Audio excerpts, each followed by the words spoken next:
incident, many victims fell following bomb attacks from both parties. However, what is tragic and heartbreaking for us is that the result of the bomb being directed at the hospital.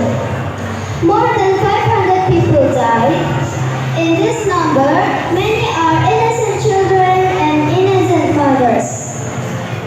What Israel has done to Palestine is a violation of humanity, and because it has confiscated people's land and abandoned other independent nations.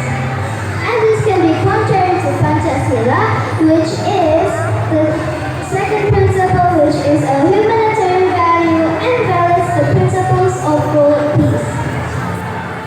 Ladies and gentlemen, let's pray for Palestine. Almighty God, we pray to you that peace will flow to Palestine.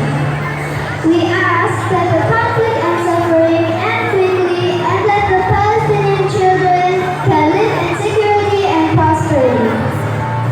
Bless leaders and policymakers with the wisdom to see just and sustainable solutions. We hope that all Palestinian children can live happily